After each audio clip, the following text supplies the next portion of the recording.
Boa noite. Muito bom começar harmonizando com umas músicas e uma voz tão bonita, né? A gente vai acalmando a correria do dia a dia, os pensamentos. E é nessa harmonia, né, que nós começamos, então, a nossa conversa fraterna dessa noite. Sejam todos bem-vindos, bem-vindas. Agradecemos a Deus nosso Pai, Jesus nosso Mestre, Maria nossa boa Mãe, por esse momento de estarmos aqui reunidos em Teu nome, para fortalecer a nossa fé, as nossas convicções de bem, o nosso esforço. Agradecer também a aprendizagem nessa oportunidade de vida que temos tido, que é uma dádiva, é um presente de Deus, cada reencarnação, cada etapa de vida. Pedimos à equipe espiritual de Ramatiz, mentor dessa casa, que nos ilumine, que leve essa luz também aos nossos entes queridos que não puderam estar aqui conosco, que a força dessa luz se estenda a todos os lares, a nossa cidade, ao nosso estado, ao nosso país, ao nosso planeta, ao nosso universo. Unindo essas vibrações de bem, de amor, nós vamos formando uma grande egrégora. E com isso, vamos ousando no bem. O Evangelho diz que quando o bem aprender a ser tão ousado quanto o mal, o bem vai preponderar. E assim tem sido. Então é assim, com os corações cheios de gratidão por essa oportunidade, que nós iniciamos a nossa conversa dessa noite. Que assim seja.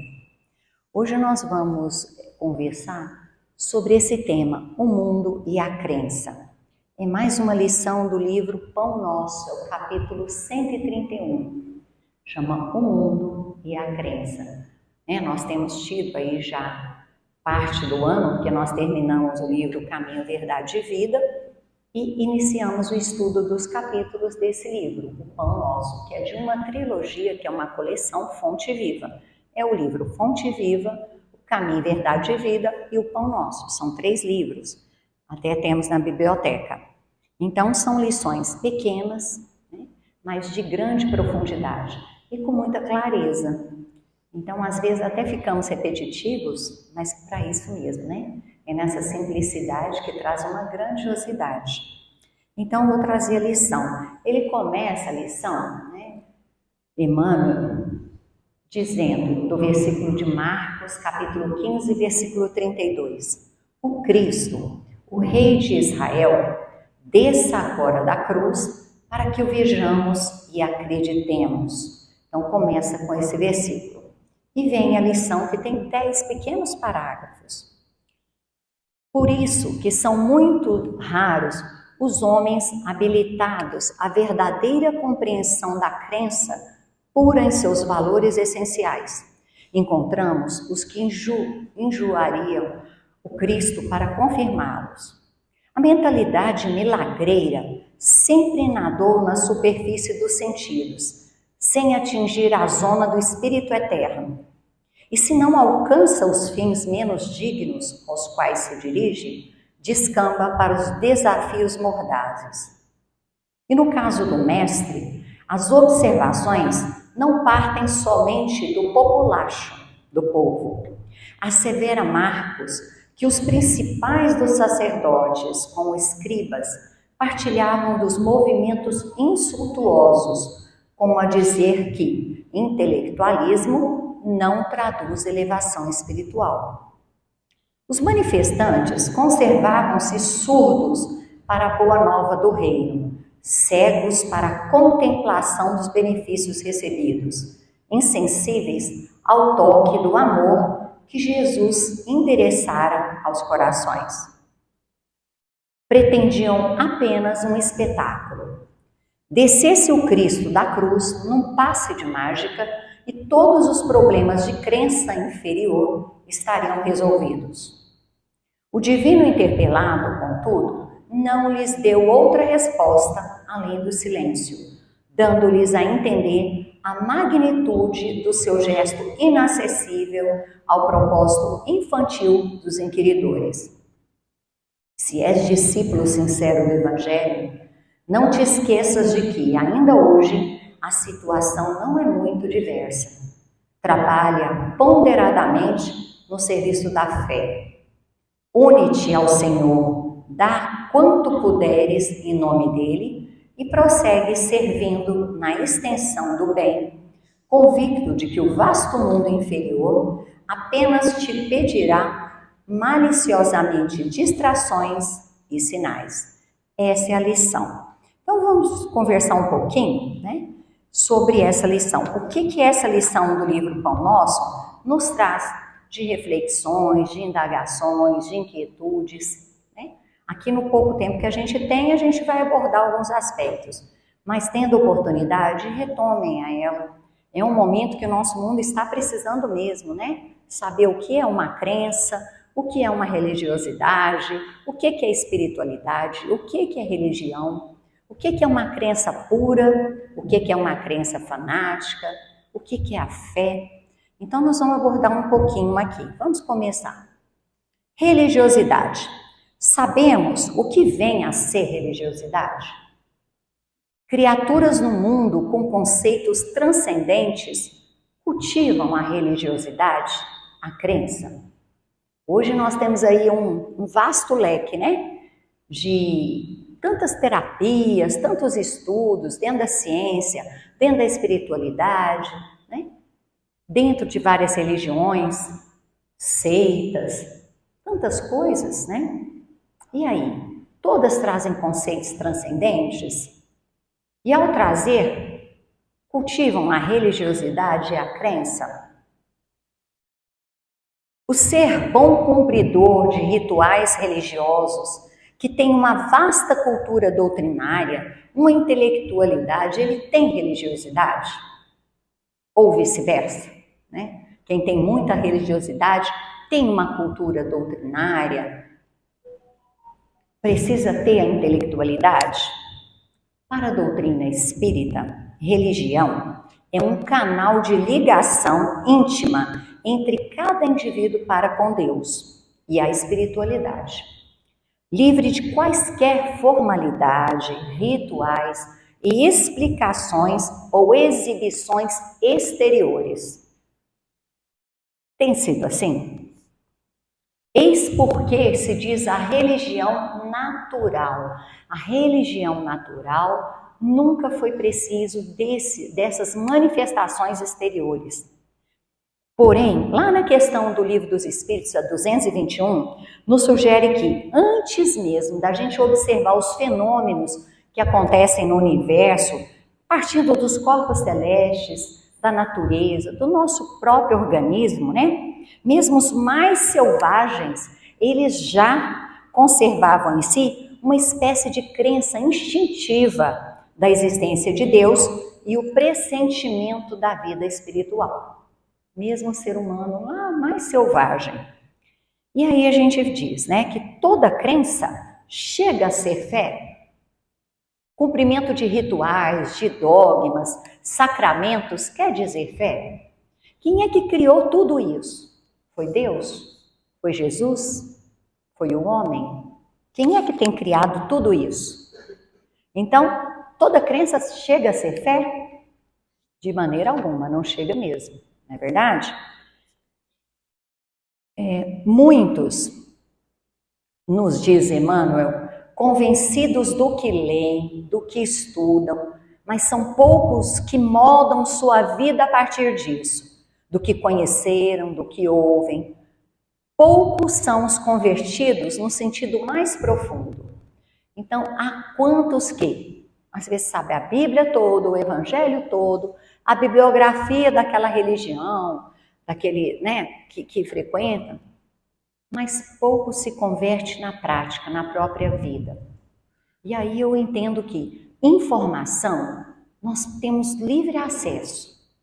Mas transformar essa informação em conhecimento, ou seja, fazer carne na própria vida, isso demanda um processo. Demanda tempo, demanda paciência, demanda esforço, atenção, quer dizer, demanda muita coisa. Não é só eu ler e ditar ou decorar versículos, né, livros, não é só isso, né? Eu assisti recentemente uma palestra intitulada Fé, a certeza instintiva da existência de Deus. Em Kardec, a expressão certeza instintiva seria vista como um paradoxo, uma contradição em si, porque ela advoga a certeza como fruto de uma razão e o instinto como inteligência sem raciocínio. Então, é paradoxo, né? Uma certeza instintiva seria, em tese, uma certeza que não se obtém através do raciocínio, mas que se nasce com ela, uma espécie de crença inata, e que por isso não é fruto da razão. É por isso que não se encontra em nenhum dos escritos publicados por Kardec a expressão certeza instintiva, mas se encontra 2 vezes na bibliografia dele crença instintiva e se encontra sentimento instintivo. O instinto é uma palavra usada em filosofia, em psicologia, para explicar o comportamento animal, principalmente o comportamento que não foi fruto de uma aprendizagem. É como uma compulsão, a ação sem qualquer raciocínio, que um ser humano pode até explicar e mostrar sua finalidade, sua utilidade, seu papel na sobrevivência, mas que os animais fazem automaticamente, sem certamente pensar. Isso é o instinto, né?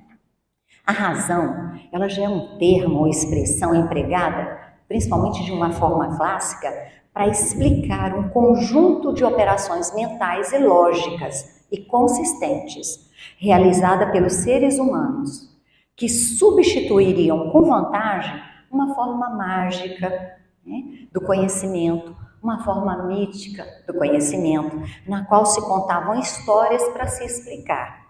Por exemplo, como o homem aprendeu a utilizar o fogo? Se contou histórias. A razão já veio trazer uma lógica, conhecimento. A razão, ela exige argumentos, provas, raciocínios, né? Ela busca a verdade. A razão faz isso. É uma operação essencialmente consciente, que afeta o domínio afetivo, do qual participa a fé, a crença. O ser humano não é essencialmente racional. Então, ele pode se mover por crenças racionais ou irracionais. A escolha é dele. De volta a Kardec, ele advoga uma fé raciocinada, ou seja, do domínio da razão, capaz do diálogo com quem quer que apresente contra-argumentos dentro das regras da lógica. O ser humano deve crer com a anuência da sua razão e não porque outros homens também creem.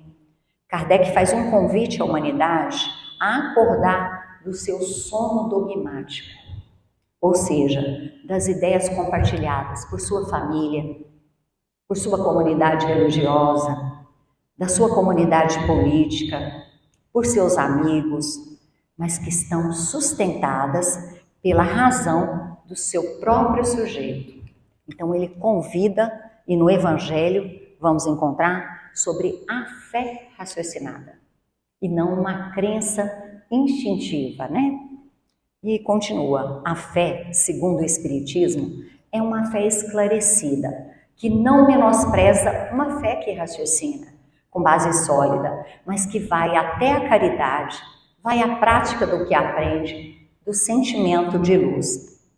No começo, todas as religiões, quando foram criadas, né, tiveram de ser relativas ao grau de adiantamento moral e intelectual dos homens. E assim começaram as religiões.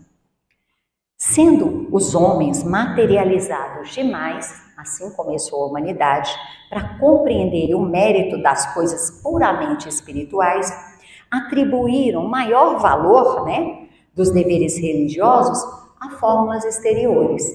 Então, há rituais. E assim permanecem muitas religiões, né? Isso depende do adiantamento moral.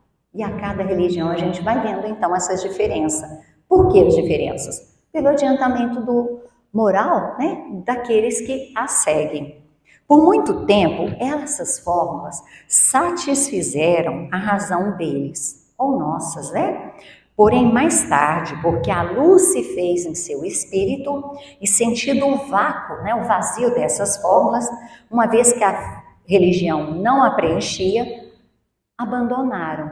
Então, quantos ainda de nós, né, aí no século que nós estamos, não ficamos satisfeitos em tal ou tal religião, porque vem aquele vazio. Só aqueles rituais repetitivos, só aquilo que se faz ao que meus antepassados faziam, já não satisfaz meu espírito. Eu preciso, eu estou inquieta, esse espírito está precisando de mais, senão ele cai no vazio, ele cai na depressão, ele cai na tristeza, ele não vê significado na vida, principalmente porque eu já não encontro mais respostas, né, que são alimentos que esse espírito precisa em tal ou tal religião, ou porque também, né, eu estou muito ligada ao aspecto material. E aí eu não vejo nada. Graça. Eu não tenho inquietudes espirituais. Eu não quero saber além da matéria. E isso é muito sério, né? E isso então Kardec nos traz no livro O Céu e o Inferno, lá na primeira parte. O objetivo da religião, no Evangelho segundo o Espiritismo, diz assim: é conduzir o homem a Deus.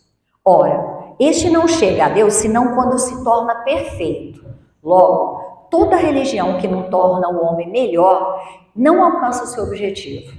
Toda aquela em que o homem julgue poder se apoiar para fazer o mal, ou é falsa, ou está falsificada em seu princípio, né? Não alcança seu objetivo de nos religar ao Criador. A crença na eficácia de sinais exteriores é nula e não se impedem que se cometam assassínios, adultérios, expoliações, que levantem calúnias, que causem danos ao próximo, seja no que for. Semelhantes religiões fazem supersticiosos, hipócritas, fanáticos, mas não homens de bem, nos diz Kardec no Evangelho segundo o Espiritismo. Há diversas formas de manifestar a nossa religiosidade, em conformidade com a crença íntima de cada um, né? A gente não mede a crença de cada um, isso é íntimo, né? Pelas tradições orientais, por exemplo, mais antigas, se conserva a ideia da religião natural. E eles consideram que a meditação é uma forma pura de se religar a Deus. Ela é despojada de formalidade ou mesmo conceitos doutrinários. Assim, a meditação. Para os adeptos da meditação, não há necessidade de conhecimento transcendental algum, nem de uma doutrina exata que defina a religião, nem as forças espirituais. Basta a meditação. Tudo mais se resume em cada qual seguir sua consciência, que é mais ou menos correta, de acordo com a sua capacidade de mergulhar na meditação e tocar-se profundamente por essas forças ativas que se encontram através da meditação. Muitos desses religiosos dizem que não há nada por que entender e explicar o seu sentimento religioso, mas também que isso não seja viável, por considerarem que isso é algo inalcançável para o homem. Então, muitos colocam que na religião basta repetir, basta fazer aquilo, porque vai ser inalcançável, né? Deus. E não é bem assim, né? Então, o que nós vemos? É nesse contexto que a religião sai da intimidade de um indivíduo para formar uma coletividade, uma instituição, com um corpo doutrinário, algumas vezes recheada de ornamentos, como símbolos sagrados, paramentos, liturgias, rituais, sacrifícios e muitas outras coisas. É quando a fé deixa de ser um sentimento para se tornar uma espécie de segmento partidário, de onde se diz que alguém professa essa ou aquela fé, mas na realidade ele está professando essa ou aquela religião. De qualquer forma, presente no homem esse sentimento de fé na espiritualidade, naturalmente ela vai o impulsionar a uma prática religiosa, que então vai aflorar de várias maneiras, de várias formas, em acordo com as tradições culturais dos mais variados povos espalhados pelo globo terrestre. Então, uns vão ser cristãos, outros vão ser budistas, outros vão ser hinduístas, né? E assim tantos outros. Então, é como aflora essa espiritualidade, essa religiosidade, é que cada um vai buscar alguma maneira. Nesse versículo da lição, que começa em Marcos, né? Diz que, assim, que a nossa fé não seja sem base, e que nossa fé não se reduza à crença vazia, mas que compreenda as leis de Deus. E aí lá em Marcos ele diz, aqui da lição, que é parte da cena da crucificação, quando fala, né, desça da cruz, para Jesus descer.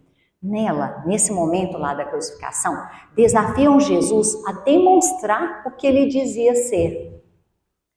Ele já havia testado sobre a fé. E até hoje nós ficamos cobrando que ele nos prove quem ele é, do nosso modo. Só mostra a nossa incapacidade, né, de enxergar como Deus age. Isso é muito sério, né? A gente fica cobrando de que jeito, né? Até hoje, quando aqueles que estavam em volta da cruz cobravam, mas você não é o filho de Deus? Então por que você está passando por tudo isso? Cadê a sua fé? De que adiantou a fé? De que adiantou essa crença em Deus? E até hoje não fazemos isso também? Principalmente quando a gente tem algum interesse ou pede alguma coisa e depois já está ali cobrando. Como que é isso? A gente não fica nessa posição que Marcos mostra nesse versículo?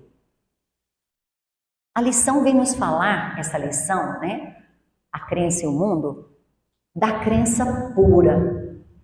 Uma crença que poucos espíritos na Terra já sentiram, que não se baseia em exposições exteriores, mas sim no que já aprendeu com as leis divinas e que só se consegue enquanto se caminha. Nós poderíamos citar aí Chico Xavier, Irmã Dulce, tantos outros, né?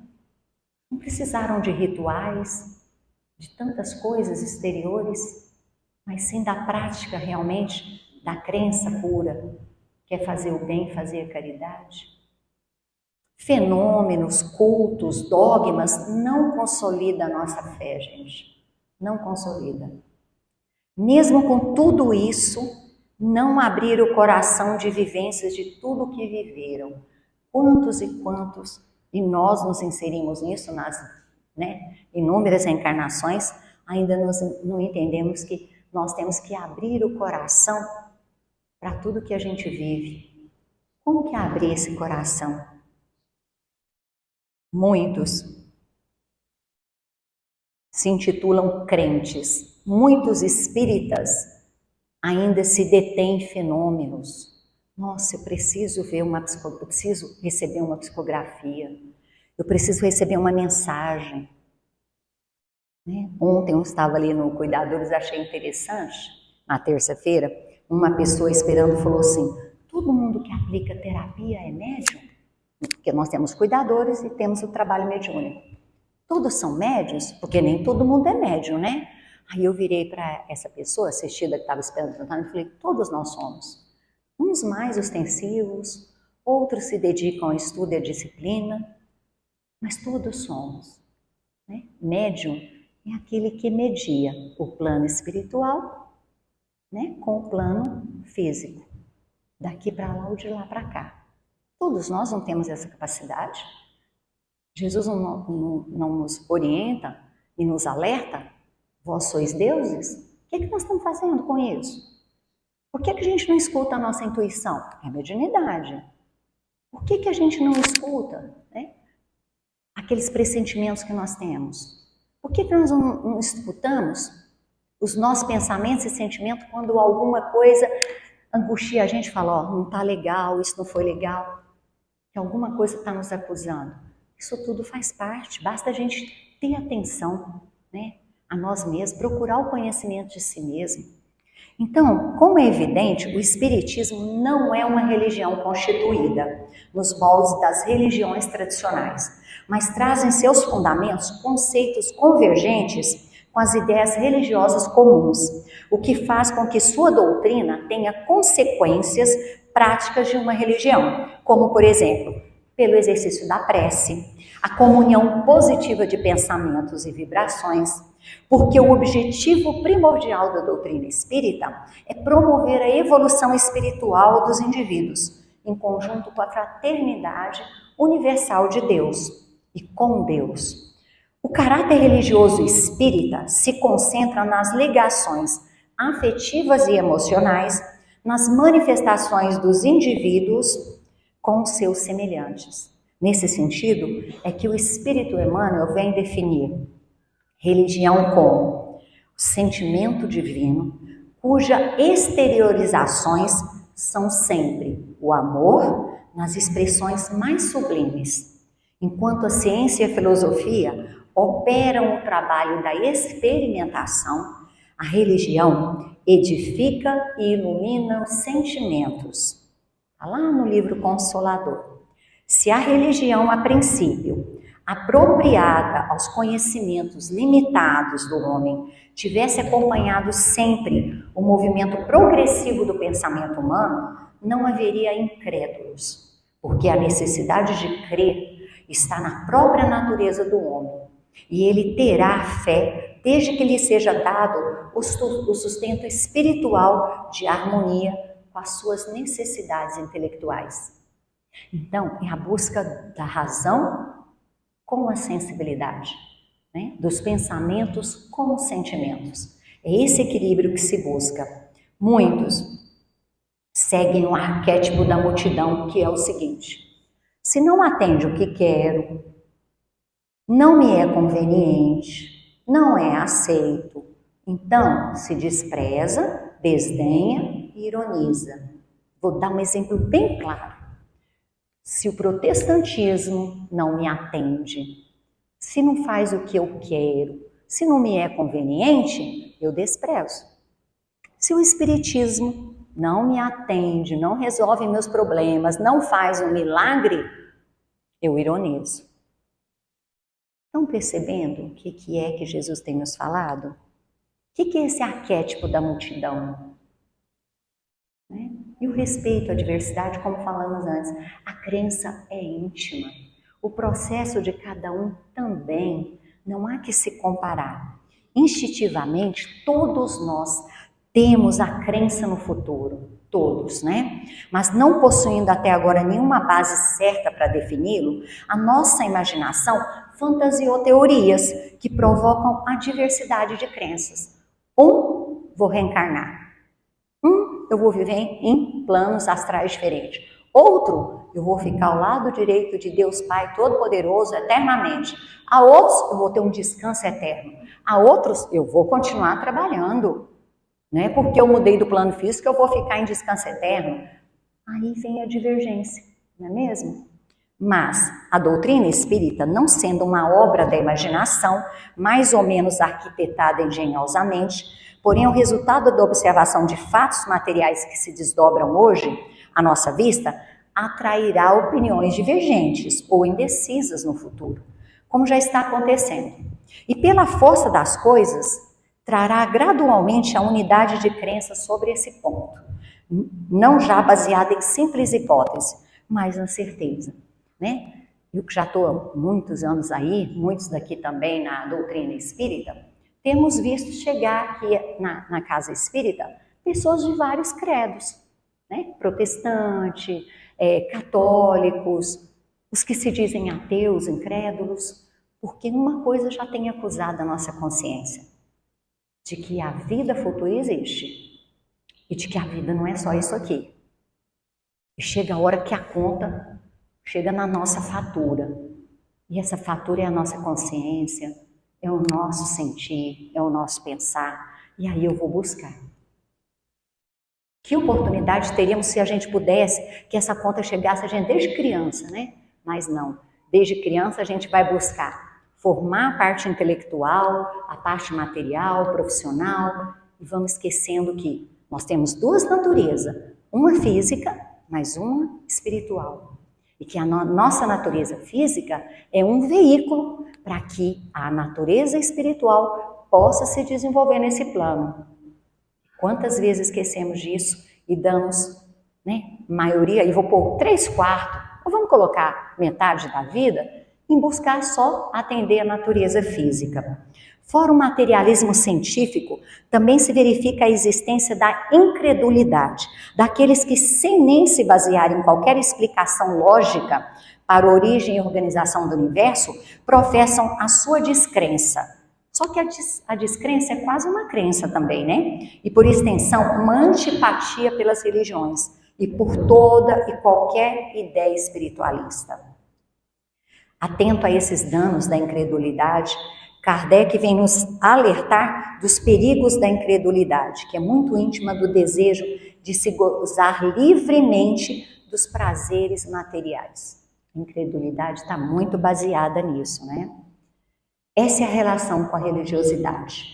Como haver penetração espiritual das coisas se esperamos espetáculos retumbantes? Não vemos que a própria criação, a natureza, as leis divinas não nos mostram os milagres o tempo todo? Milagre de acordar, milagre de enxergar, milagre de um corpo que trabalha em harmonia, milagre do sol que acorda todo dia a nos mostrar da nossa responsabilidade, da oportunidade de vida. Poderíamos ficar aqui a noite inteira falando dos milagres. Por que eu estou esperando, esses espetáculos retumbantes?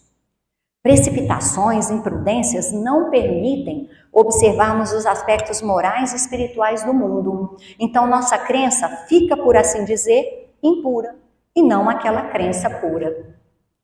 O silêncio de Deus nos convida a refletir, a esperar, a sabermos desenvolver e maturar as respostas dentro de nós mesmos. O silêncio é maneira diferente de auxiliar e não ausência de desamparo. Esse silêncio induz a serenidade, a reflexão.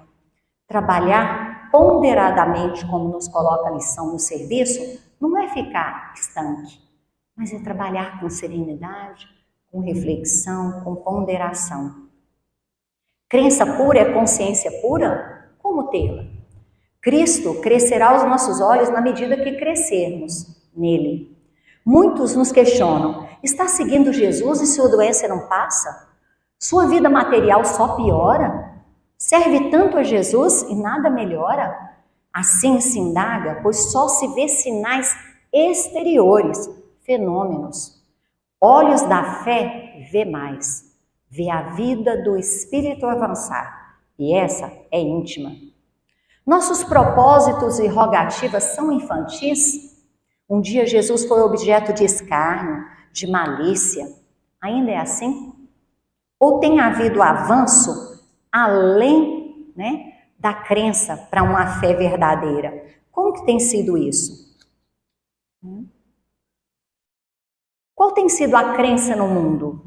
Aquela dos conhecimentos nos livros empoeirados em nós, que a gente tanto lê? Ou a que trabalha no serviço do bem, da caridade e na vivência do lar?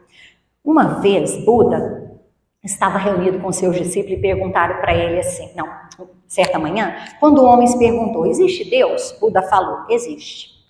Depois do almoço, aproximou do homem e perguntou, existe Deus? Ele respondeu, não existe. No final da tarde, apareceu um terceiro homem e perguntou, existe Deus?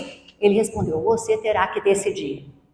Aí um de seus discípulos falou assim, mestre, que absurdo! Como o senhor dá respostas diferentes para a mesma pergunta? Ele respondeu, porque são pessoas diferentes e cada uma se aproximará de Deus à sua maneira, através da certeza, da negação ou da dúvida. Existem maneiras de se aproximar a Deus e cada um, se apresentará dessa maneira. Então, quando se pergunta qual tem sido a crença no mundo, e eu termino dizendo para vocês e para mim mesma, que consigamos aos poucos, mediante a fé, a prece, a meditação, a contemplação, o respeito à criação, consigo mesmo, com o outro, com a natureza, o conhecimento e a atuação em consonância com as leis divinas e a pureza de coração, conseguidas no dia a dia, por meio dos nossos esforços e nossa transformação moral. Poder dizer, como o bíblico Jó pôde dizer ao Senhor: eu te conhecia só de ouvir, mas agora os meus olhos te veem. Que possamos fazer isso, né? Eu te conhecia só de ouvir, só de ler, mas agora os meus olhos te veem, os olhos do Espírito. E é esse o convite, né? Que seja essa a nossa crença. Antes de começar os passos, eu vou convidar cada um a sentar bem confortavelmente. Dê uma olhada nesse caminho tão lindo, florido, né? Vamos fazer um pequeno tratamento? Aliás, vamos fazer esse tratamento enquanto os médios vão aplicando os passes, né? Os passes que é uma oportunidade assim de cura, é um remédio que nós estamos precisando. E com isso eu peço para vocês gravarem na sua tela mental essa imagem, enquanto eu vou conduzindo a todos nós a um pequeno tratamento. Esse tratamento já se iniciou desde que iniciamos aqui na casa. Então agora com o nosso corpo relaxado, a nossa mente e o nosso coração, vamos deixar as preocupações, as tristezas, as dores lá fora. Tudo que atrapalha a nossa paz vai ser guardada num grande recipiente, colocado bem na entrada da porta do salão. Vamos respirar lentamente, inspirando e expirando calmamente. Isso, por 3 vezes. Solte seus pés, suas pernas e assente-se com a sua coluna ereta na cadeira. Deixe seus braços e suas mãos bem relaxados. Vou contar até 3 e ao final, imagine-se em pensamento nesse lugar. 1, 2, 3. Estamos nesse caminho florido, nesse caminho que o sol bate, que há árvores em volta desse caminho. E nós vamos caminhando bem devagar, todos nós. E à frente nós encontramos uma clareira. E lá nós vamos assentar numa grama bem verdinha. Observe o sol, o vento que bate ali. E ali nós sentimos uma leveza inexplicável, que advém de um sentimento que também é leve. Esse sentimento é o bem.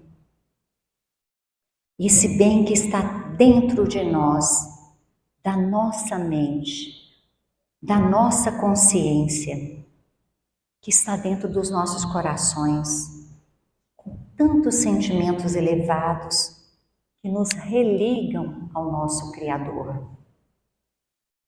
Esse bem não só está em nós, mas em tudo que nos cerca, no nosso próximo, na riqueza natural que o Pai nos oferta. Nós sentimos esse bem se expandir de nossos peitos e atingir a todos que também estão em nossa volta.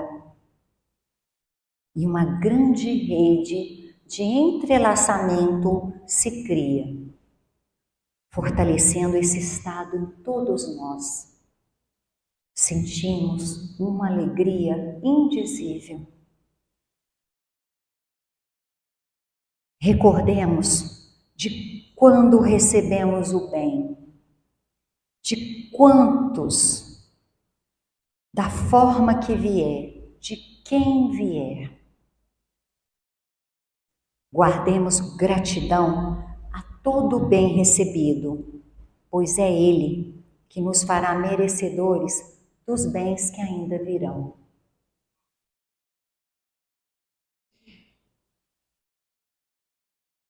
E é com essa paz em nossos corações, fortalecidos em nossa fé, em nossas convicções de bem, que nós vamos voltar para cá. 3, 2, 1.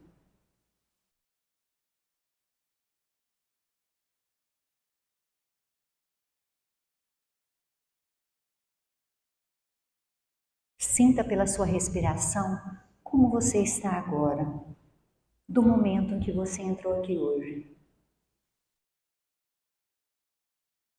Na certeza que esse bem, além de expandir em si mesmo, ou de expandir a todos à sua volta, é que nós vamos juntos, elevando o nosso pensamento, os nossos corações ao alto, fazer a prece que Jesus nos ensinou. Pai nosso que estais nos céus, santificado seja o vosso nome. Venha a nós o vosso reino. Seja feita a vossa vontade, assim na terra como no céu. O pão nosso de cada dia nos dai hoje. Perdoai as nossas ofensas, assim como nós perdoamos a quem nos tem ofendido. E não nos deixeis cair em tentações, mas livrai-nos de todo mal. Pedimos a espiritualidade amiga que fluidifiquem as águas aqui trazidas, né? Pelas vibrações de bem, de cura, de proteção e acolhimento nos nomes colocados, nos livros de vibrações. E assim, nós encerramos a nossa conversa fraterna de hoje, agradecidos ao alto, agradecidos à equipe de Ramatiz e a Ramatiz, o mentor da nossa casa. Que assim seja.